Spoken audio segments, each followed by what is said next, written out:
साहब हैं, ये मैडम है, मैं कोई बाइट नहीं दूंगा भाई साहब। नहीं, कितना लॉट है मैं कुछ नहीं बता सकता। आप एसडीएम साहब बैठे हैं, मैडम बैठे, आप उनसे पूछ लीजिए ना। तो नान की भी जवाबदारी है ना सर, लाट गायब हुए हैं, प्रॉपर तरीके से मूल्यांकन नहीं हुआ है। आप ईओडब्ल्यू की कार्रवाई में साथ में थे? हाँ बिल्कुल थे। क्या हुआ था उस दिन,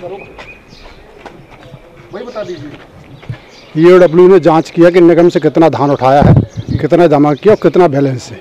जितना बैलेंस होना चाहिए रिकॉर्ड के हिसाब से उतना माल इनके पास नहीं पाया गया। कितना माल गायब हुआ? अब गायब का अपन नहीं कह सकते कितना, क्योंकि कई जगह और माल रहता है, ट्रकों में रहता है, तो वो हम नहीं बता सकते। लगभग 35 लाख करीब माल कम मिला है। नियम क्या होते हैं सर, जैसे कहीं राइस मिल से वेयर हाउस से अगर राइस मिल लेके आता है धान, हाँ, तो कहाँ रखा जाता है उसको, भंडारण कहाँ करना चाहिए? उनको अपनी मिल में करना है, उनके गोदाम होंगे उसमें करेंगे वो। अपनी मिल या गोदाम में? हाँ। अन्यत्र कहीं अगर ऐसा कोई नियम तो नहीं कहीं और? नहीं, अब उनके पास होगी तो अपने आइडिया नहीं है। क्या लगता है सर इस पूरे मामले में, क्या लगता है आपको? हम कुछ नहीं कर सकता, गवर्नमेंट जांच कर रही है, जो होगा निष्कर्ष सामने आएगा। मतलब गड़बड़ी हुई है चावल धान का? फिलहाल रिकॉर्ड देखने में तो लग रहा है कि माल कम है। कितनी अनुमानित राशि कितनी होगी सर गायब माल की? अब जिस हिसाब से बताओ तो लगभग 3 करोड़ का माल कम है। 3 करोड़। मई को ईओडब्ल्यू जबलपुर के द्वारा जो कार्रवाई की गई थी उसमें दस्तावेज जब्त किए गए हैं और एफआईआर दर्ज की गई है 3 तारीख को। और उसी एफआईआर के परिप्रेक्ष्य में आज जिला प्रशासन की टीम, जिसमें मैं एसडीएम डिंडोरी, फूड की टीम और नान पुलिस बल का पूरा अमला यहाँ पर मौजूद था। और आगामी आदेश तक यथास्थिति बनाए रखने के लिए पूरे जो नर्मदा राइस मिल का मुख्य भाग जो है, जिसमें राइस की मिलिंग होती है, उनका वेयर हाउस और कार्यालय जहाँ पर दस्तावेज रखे होते हैं, उसको हमने सीलबंद कर दिया है।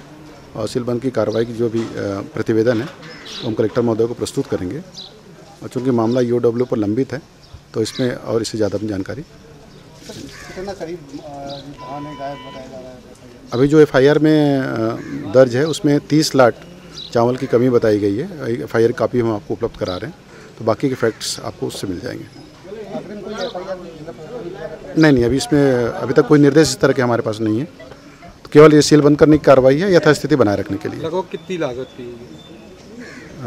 30 लाख जो चावल है, लगभग संभवतः जो आंकड़ा आया है वो 3 करोड़ के आसपास का है। ईओडब्ल्यू 2 तारीख को 2/5 को नर्मदा राइस मिल में आई हुई थी। उनने स्टॉक वेरिफिकेशन किया। स्टॉक वेरिफिकेशन में उन्होंने जो काउंटिंग की, हमारे इधर उनने लगभग काउंटिंग की है, एक अनुमानित काउंटिंग की है, पहली चीज़। दूसरी चीज़, हमें अभी जो धान मिल रही है वो ओपन कैप चांदपुर से मिल रही है, और चांदपुर की स्थिति सबको पता है। उस चावल में आउट टन रेशो 67% आता ही नहीं है, 58% 59% रेशो आ रहा है। उसके मान से मेरे इधर कुछ लॉट कम पड़ गए होंगे। मेरा अनुबंध जो है वो तीसरे महीने से लेकर 6वें महीने तक 3 महीने का मैंने अनुबंध किया हुआ है। हम उस अनुबंध में साफ तौर पे लिखा हुआ है कि कनकी, भूसा, कोढ़ा मिलर का होगा।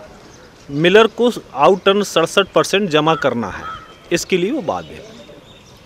हमने चावल जमा किया, उसमें 60%, 58%, 59% इस रेशो से माल निकल रहा था।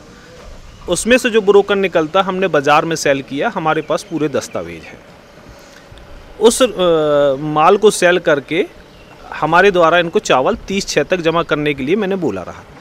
दूसरी चीज़, कहीं पर भी मेरे अनुबंध में ये नहीं लिखा गया है कि अगर आपके इधर माल कम पाया गया तो आपके ऊपर एफआईआर होगी। दूसरी चीज़, उनके साथ जो मेरे द्वारा सिक्योरिटी राशि जमा की गई है, वो सिक्योरिटी राशि से ये मेरा, अगर इनको लग रहा है कि मैं चावल नहीं दे पाऊँगा तो वो सिक्योरिटी राशि से 1.25 गुना वो पैसा काट सकते हैं, वो इनके अधिकार में है। मैंने उस पर अनुबंध पे किया हुआ है। ये लोग या तो पहले बता देते कि 1 बोरी भी कम होगा तो हम एफआईआर दर्ज कर देंगे, तो हमको करना होता तो करते, नहीं करना होता तो। ये पूरी तरह राजनीतिक षड्यंत्र के तहत मुझे फंसाया जा रहा है। और जहाँ पर मेरी घरवाली ने मेरी में लिख के दे दिया है कि मेरे मिल का संचालन सभी प्रकार की जो लेन देन है वो मेरे पति करेंगे। अनुबंध मैंने किया है सिविल सप्लाई कॉरपोरेशन से। इन्होंने ज़बरदस्ती मेरी पत्नी को उसमें इन्वॉल्व करके फंसाने का प्रयास किया है।